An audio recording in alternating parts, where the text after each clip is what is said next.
कुमार सिंह और आप देख रहे हैं सल दस्तक। कल बहुत अहम दिन है। जिस तरह से अर्नब गोस्वामी को लेकर कल सुप्रीम कोर्ट में सुनवाई है, उनके खिलाफ नितिन राउत ने केस दर्ज कराया था और भी कई जगह राजस्थान में बीजेपी शासित राज्यों में तो नहीं, लेकिन जो कांग्रेस शासित राज्य है वहाँ एफआईआर दर्ज हुए हैं। उसके बाद से अर्नब गोस्वामी सीधे सुप्रीम कोर्ट में गए हैं उन तमाम एफआईआर को रद्द करवाने के लिए, और सुप्रीम कोर्ट ने भी कल सुनवाई के लिए हामी भर दिया। तो बहुत ही क्रूशियल डे है। हम सब जानते हैं आरक्षण के खिलाफ सारे फैसले सुप्रीम कोर्ट से ही आते हैं। आज दिन भर ट्रेंड करता रहा 100% रिजर्वेशन फॉर शेड्यूल ट्राइब।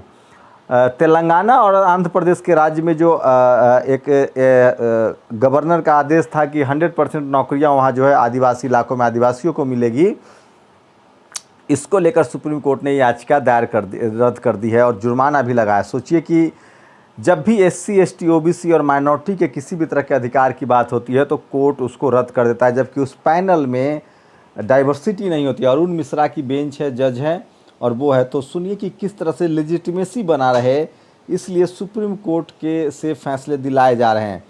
कल सुप्रीम कोर्ट का जो फैसला आएगा अर्नब गोस्वामी को लेकर, उससे 2-3 रास्ते खुलेंगे। एक बात तो देखिए, 2 चीज़ें साफ़ हो गई है कि एससी, एसटी, ओबीसी, माइनॉरिटी के लोग पत्रकार तो बन ही नहीं सकते, क्योंकि किसी भी राज्य में बीजेपी है या कांग्रेस है, न तो कहीं मायावती है, न मुलायम है, न अखिलेश है।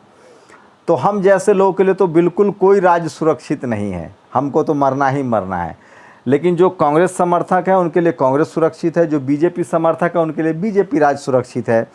अब रही बात केस करने की, तो अगर कल सुप्रीम कोर्ट से फैसला आता है अर्नब के पक्ष में, तो ये एक पत्रकारों के लिए अच्छा हो जाएगा और हम तमाम लोग अपने वकील दोस्तों के साथ कहेंगे कि भैया जब हम पर कोई एफआईआर दर्ज हो तो हम भी सुप्रीम कोर्ट का रास्ता अपनाएंगे, यही रास्ता बचता है। लेकिन जिस तरह से पत्रकारों पर केस दर्ज, देखिए अर्नब से मैं सहमत नहीं हूँ, लेकिन ये ट्रेंड शुरू कहाँ से हुआ था? देखिए जैसे मॉब लिंचिंग का ट्रेंड जो है, पहले कांग्रेस ने बहुत महीन तरीके से, चाहे वो सिखों पर नरसंहार करवाया, लगातार मुसलमानों के लिए दंगे होते रहें और उसने आरएसएस को पाला पोसा।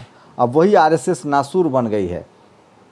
लेकिन उसके बाद पहले था कि लिंचिंग नहीं होती थी, उसके बाद बीजेपी सरकार सत्ता में आती है और लोगों की लिंचिंग शुरू होती है, खासकर schedule caste, schedule tribe, OBC और मुसलमानों की लिंचिंग शुरू होती है।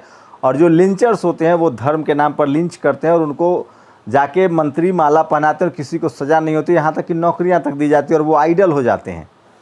सोचिए तेजिंदर बग्गा जिन्होंने जाके मारपीट की थी, उनको नौकरी बीजेपी के प्रवक्ता हैं और टिकट मिलता है। तो इस तरह के साध्वी प्रज्ञा जैसे लोगों को, तो इस तरह के हार्ड कोर, जैसे अभी जो सीए एनआरसी के खिलाफ प्रोटेस्ट था उसमें जो लोग गोली चलाएं, तो ऐसे लोगों को प्रमोट किया गया। उसके बाद यूपी में एक नया ट्रेंड चला और देश भर में ट्रेंड चला कि सोशल मीडिया पर जो लोग पोस्ट लिखने लगे थे उन पर कार्रवाई होने लगी।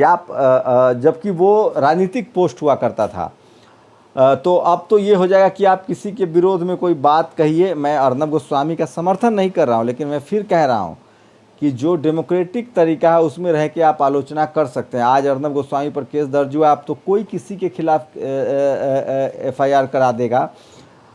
तो ये जो उसके बाद उन पर हमला होने की बात की, हमला को लेकर लोग कह रहे हैं कि ये नाटक है।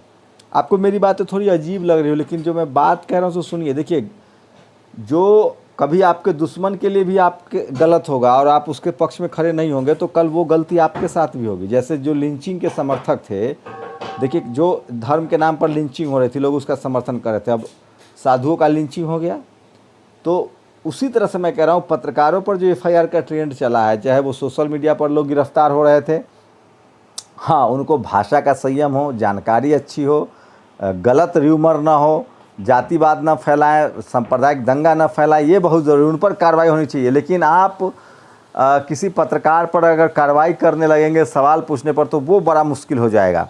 तो हम जैसे लोग जो लगातार सवाल पूछते हैं बिना किसी भाषाई संतुलन के डेमोक्रेटिक तरीके से, अब उनके खिलाफ भी केस दर्ज कराने लगेगा। तो ये अच्छा, कल सुप्रीम कोर्ट से क्या फ़ैसला आता है वो बहुत लाजमी है।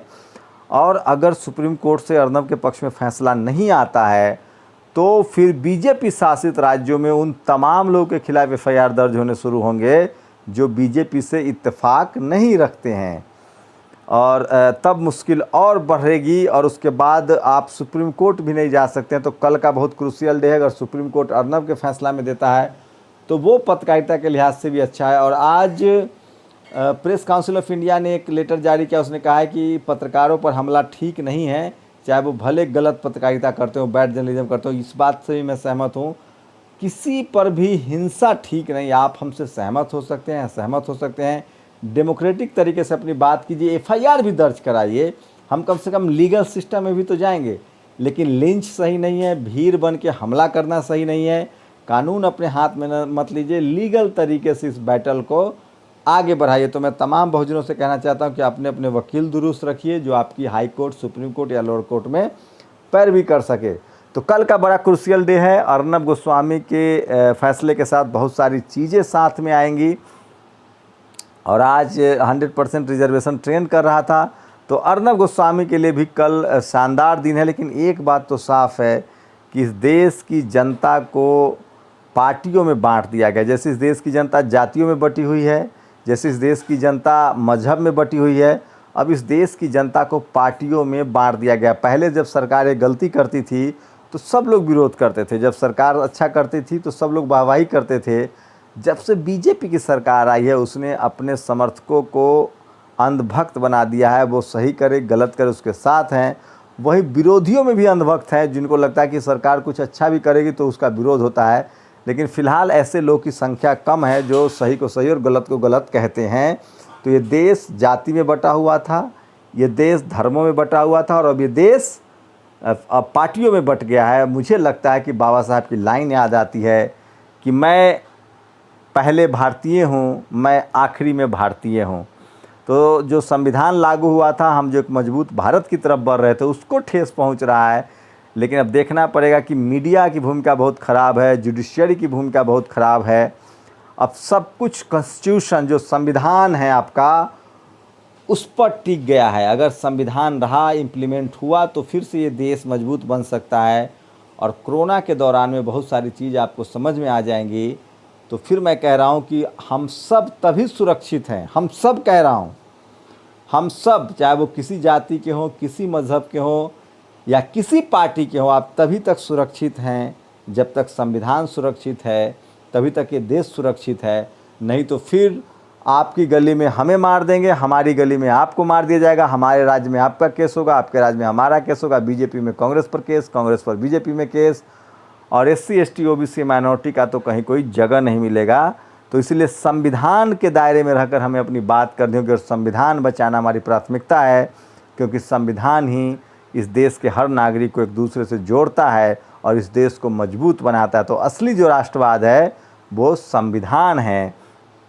संविधान हम बचा पाएंगे, लेकिन media, judiciary, bureaucracy, media, judiciary, bureaucracy, university और बिजनेस, ये 5 जो पावरफुल जगह थी, उसमें पहले जातिवाद था, उसके बाद धार्मिक कट्टरता बढ़ी है, और अब पार्टी कट्टरता बढ़ गई है। तो अगर ये 5 ऑर्गेनाइजेशन, जो मीडिया है, जुडिशरी है, ब्यूरोक्रेसी है, यूनिवर्सिटी है और बिजनेस है, इस 5 में अगर संविधान को नहीं माना तो फिर इस देश को टूटने से कोई नहीं बचा सकता है।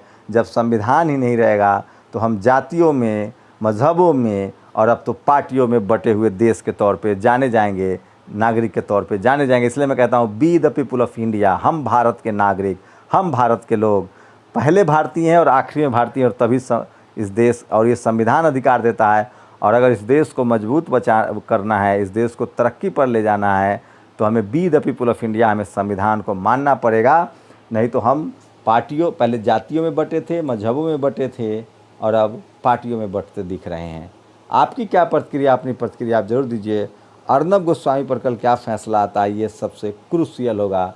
लेकिन इस देश को बचाना है तो आपको संविधान के हिसाब से चलना पड़ेगा, और संविधान को जब सर्वोपरि मानेंगे तभी हम सबको बराबर न्याय कर पाएंगे, और तभी ये देश के प्रति हमारा समर्पण, प्यार और बढ़ेगा। इसलिए मैं कहता हूँ कि जाति, धर्म और पार्टियों में अपने आप को मत बांटिए, सिर्फ भारतीय और आखिर में भारतीय बनिए, तभी आप एक मजबूत देश बना पाएंगे। आपकी क्या प्रतिक्रिया, अपनी प्रतिक्रिया जरूर दीजिए। शुक्रिया।